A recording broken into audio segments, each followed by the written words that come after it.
मेरे प्रिय भाई बहन, प्रभु यीशु मसीह के मधुर और मीठे नाम से आप सबों को जय मसीह। आप सबों का प्यार और आपका सहयोग के द्वारा परमेश्वर ने ऐसा अवसर दिया कि हम आपके बीच में फिर से कुछ वचनों को लेके आ सकें। मेरे प्रिय भाई बहन, आज हम कुछ बात को सीखेंगे और वो बात है कि हमारे जीवन में कुछ योग्यता नहीं था, लेकिन भी परमेश्वर ने हमें आपको चुना है। मेरे प्रिय भाई बहन, हम कोई अच्छा, हमारा पूर्वजों ने हमारे लिए कोई अच्छा काम नहीं किए थे, हमने भी कोई अच्छा काम नहीं किया था, और परमेश्वर के निकट आने के लिए प्रभु हमें चुना है। इसके लिए हमारे पास कुछ योग्यता नहीं था, तो भी परमेश्वर प्रभु यीशु मसीह ने हमें और आपको चुना है, अलग किया है। हम खुश नसीब हैं कि परमेश्वर ने हमें और आपको चुना, अलग किया है। हम परमेश्वर का वचन में हम लोगों को पढ़ने के लिए मिलता है कि हम पापी ही थे, क्योंकि परमेश्वर वचन शास्त्र में लिखा है, पवित्र शास्त्र बाइबल में लिखा है, रोमियो 5:8 में हमें पढ़ने के लिए मिलता है, परंतु परमेश्वर हम पर अपने प्रेम की भलाई इसी रीति से प्रकट करता है कि जब हम पापी ही थे तब मसीह ने हमारे लिए मरा। मेरे प्रिय भाई बहन, हम पापी ही थे और हम पापी ही थे जिसके कारण से प्रभु मसीह हमारे लिए मरा। हमारे पास कुछ योग्यता नहीं था, हम पापी ही थे। और कभी कभी हम सोचते हैं कि हम अपने से चुन लिए हैं, प्रभु को हम ग्रहण कर लिए हैं। नहीं, मेरे प्रिय भाई बहन, परमेश्वर ने हमें आपको अद्भुत रीति से प्रेम करता है। प्रेम के कारण से ही हमारे लिए मरा। रोमी 5:8 में हमें पढ़ने के लिए मिलता है, हम योग्य नहीं थे, हम तो मिट्टी थे। वचन में लिखा है, 2 कुरिन्थियों के पुस्तक में हमें पढ़ने के लिए मिलता है 4 अध्याय में, कि हम मिट्टी के पात्र थे, मिट्टी का पात्र, धूल के समान। हम कुछ योग्य नहीं थे, हमारे पास कुछ शैक्षणिक योग्यता ऐसा नहीं था, हमारे बाप दादे ने कोई ऐसा पुण्य काम नहीं किया था, तो भी परमेश्वर ने हमें और आपको चुना है, अलग किया है।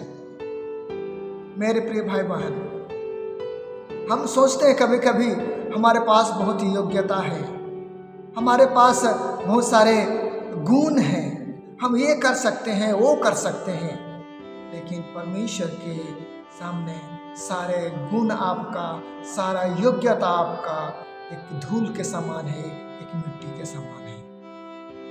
मेरे प्रिय प्रभु परमेश्वर, हम जब पापी थे तो उसने हमारे लिए अपने जीवन को कुर्बान किया ताकि हम पाप से छुड़ाए जाएं।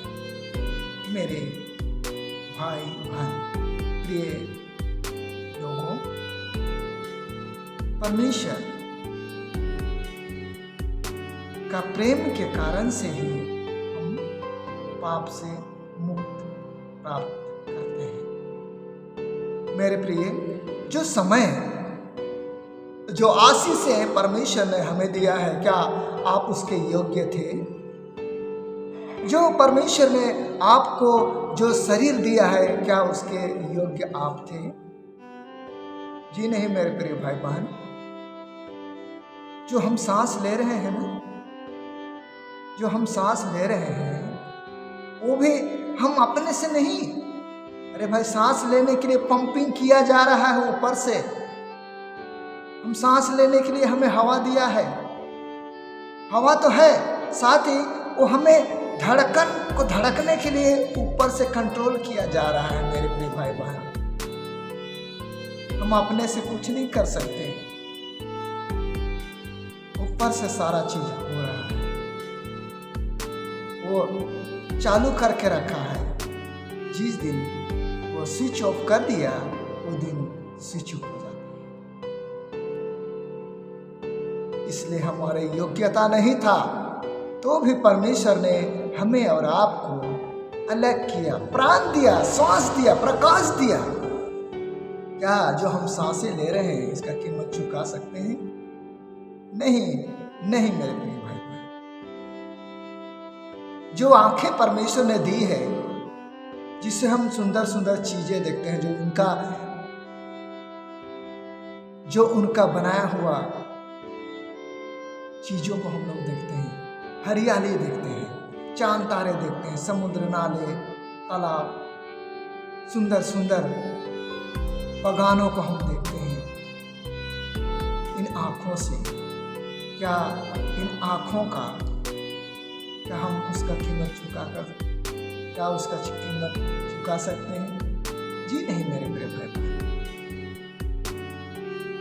ये सारे चीजें परमेश्वर ने हमारे जीवन में अनुग्रह के द्वारा दिया है। मेरे प्रिय भाई बहन, परमेश्वर हमसे प्रेम किया।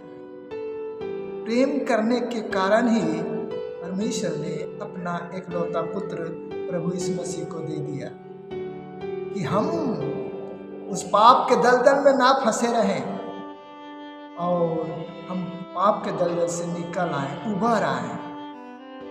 मेरे प्रिय भाई बहन, हम में से यदि कोई जो देख रहा है इस वीडियो को, उसमें से हम में से कोई कहता कि हमारे जीवन में कुछ पाप नहीं, हम तो निष्कलंक हैं, बचपन से कुछ नहीं किए हैं, तो मेरे प्रिय भाई बहन, हम अपने आप को धोखा दे रहे हैं।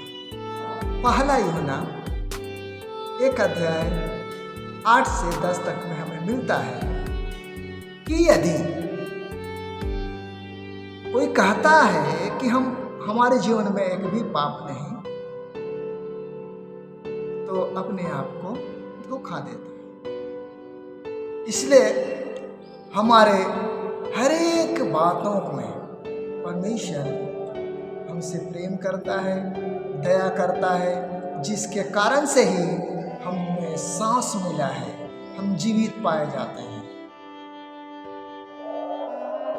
और परमेश्वर ने हमें चुन करके अलग किया है, अपने राज के लिए इस्तेमाल करना चाहता है। तो मेरे प्रिय भाई बहन, परमेश्वर ने जब हमें चुन करके अलग किया है, जीवन दिया है, सांस दिया है, हाथ पैर अच्छा से दिए हैं, तो परमेश्वर कहता है तो हमें घमंड करने की आवश्यकता नहीं। हो सके परमेश्वर ने आपको धन दिया है, दौलत दिया है, आपके पास सारा चीजें हैं, लेकिन घमंड करने की आवश्यकता नहीं है, क्योंकि वचन में यिर्मयाह 9 का 23 से 26 पद में लिखता है परमेश्वर कि यहोवा यूं कहता है, बुद्धिमान अपने बुद्धि पर घमंड ना करे, न वीर अपने वीरता पर, न धनी अपने धन पर, परंतु जो घमंड करे वह इसी बात पर घमंड करे कि वह मुझे जानता है कि मैं ही वह यहोवा हूँ जो पृथ्वी पर करुणा, न्याय और धर्म के साथ काम करता है। मेरे प्रिय भाई बहन, हमें घमंड करना है कि परमेश्वर ने जानता है,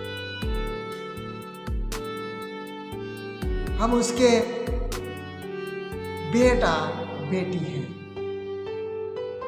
इसी बातों पर घमंड करना क्योंकि परमेश्वर हमें जानता है। यूहन्ना 15:16 में मिलता है कि परमेश्वर ने हमें चुना है, हमने नहीं चुना। मेरे प्रिय भाई बहन, जब परमेश्वर ने आपको, हमको अपने प्रेम में चुन करके अलग किया है, तो वो अधिकार को हम बनाए रखें, जिससे हम वो पाप में ना फंस जाएं, क्योंकि हम साधारण नहीं। परमेश्वर प्रभु यीशु मसीह ने हमें साधारण के लिए नहीं चुना, राज पदाधिकारी के लिए। राज पदाधिकारी ऐसा साधारण बात नहीं है। पतरस के पत्र में हमको पढ़ने के लिए मिलता है, पहला पतरस 2 अध्याय 9-10 पदों में हमें पढ़ने के लिए मिलता है कि परमेश्वर ने हमें साधारण बातों के लिए नहीं, राज पदाधिकारी के लिए चुना है, उच्च स्थान में बैठाने के लिए चुना है। उस स्थान को हमें बनाए रखने की आवश्यकता है। फिर से दलदल में हमें नहीं जाने की आवश्यकता है। परमेश्वर हमें चुन करके अलग किया है, तो हम अपने आप को कायम रखें। जो इच्छा से परमेश्वर ने हमें और आपको चुन करके अलग किया है, हम योग्यता हमारे जीवन में नहीं था तो भी हमें योग्य समझा और हमें अपने राज के लिए चुना है। इसमें हमें घमंड करने की आवश्यकता है।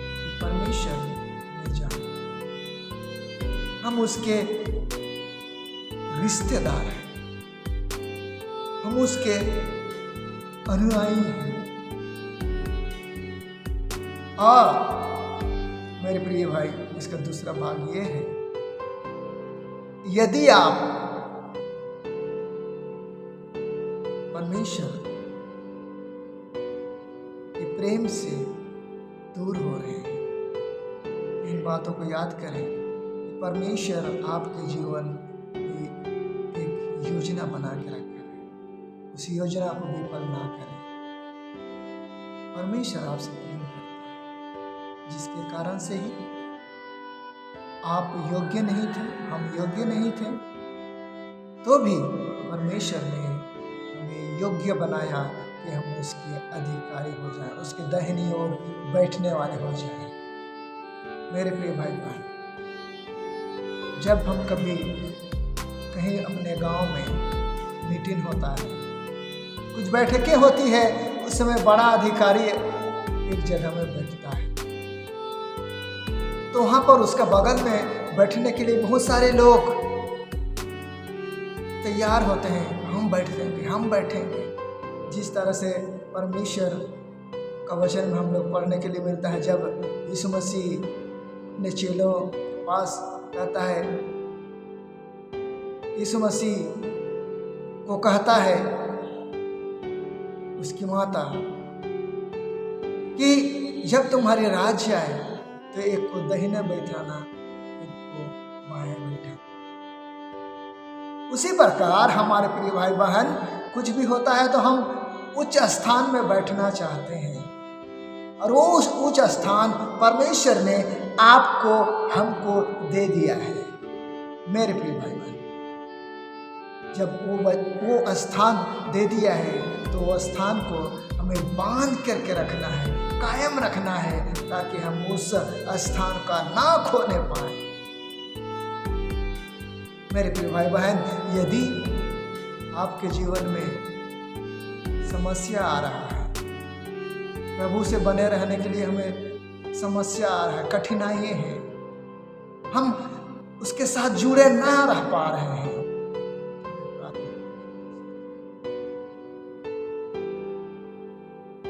मेरे प्रिय भाई बहन, जो भी परमेश्वर के निकट आता है वो उद्धार पाता है। आइए हम प्रार्थना। स्वर्गीय प्रभु, हम धन्यवाद देते हैं आपके प्रेम के लिए। हमारे जीवन में कुछ योग्यता नहीं थी, ना शारीरिक योग्यता, ना शैक्षणिक योग्यता, ना पूर्वजों की योग्यता, लेकिन परमेश्वर आपने हमें सुंदर जीवन दिया है, श्वास दिया है, आंखें दी है, चेहरा दिया है, सुंदर काम दिया है, नौकरी दिया है। पिता परमेश्वर धन्यवाद देते हैं। प्यारे प्रभु, हम प्रार्थना करते हैं भाइयों के लिए, जो बहनों के लिए जो इस वीडियो को देख रहे हैं, और परमेश्वर पिता उनके जीवन में अशांति है, आपके प्रेम में बंधे हुए नहीं हैं, और परमेश्वर पिता उन्हें हम आपके हाथ में समर्पित कर देते हैं। प्यारे प्रभु, सबको जीवन में शांति दीजिए, हम अपनी योग्यता को बनाए रखें, यही हम आपसे दुआ करते हैं। हमारे जीवन में आशीष करें, प्रिय भाई बहन को आशीष करें। प्रभु यीशु मसीह के नाम से मांगते हैं, सुनिए और दया से। आमीन। इस वचन में आप सबों को बहुत आशीष। जय मसीह।